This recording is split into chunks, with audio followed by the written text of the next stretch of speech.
Hello, my name is Kimberly Kleinman. Welcome to my key concept presentation on proximity operators. In this presentation, I will go over why these tools can be useful, what they are, and how to use them in your searches.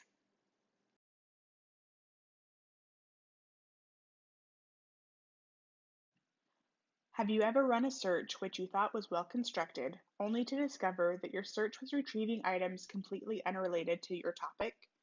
Sure, you got some good results in your list, but why did you also get so many results on other topics? It could be that those other documents are in your results list because they used all of your search terms individually, just not quite in the context you envisioned when constructing your search. These hits, sometimes called false drops, can clog up your results list, forcing you to wade through oceans of potentially irrelevant results. While there are many tactics to avoid false drops, I want to focus on one in particular: proximity operators. Two of the most basic proximity operators are near and pre operators. Using a near operator between two words tells your search engine to look for articles which use both words and specifies to only include articles where they are used in close proximity to one another. Pre operators do the same thing, but adds the requirement that the words be used in a certain order. Closely related to the near operator are those which search for your terms specifically within the same sentence or within the same paragraph. The way these operators are represented and how they are used can vary greatly depending on the database you are searching.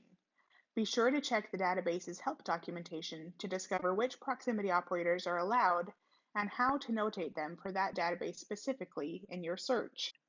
Let's look at a quick example. Let's say you're looking for information on bread art, that is, the art of baking bread which looks like a piece of art. You start with a general search for bread art and get a bunch of results, some of which are completely unrelated to your topic. This is because, taken individually, bread and art don't necessarily have anything to do with one another. If we rerun our search using the near proximity operator and specifying a distance of, say, 7 words, our search would retrieve documents which are much more relevant because the words are then used in proximity of one another. Another application for using proximity operators is when you are searching for items authored by a certain individual or items that are about a certain individual. Say you're looking for documents written by or about Jane Doe.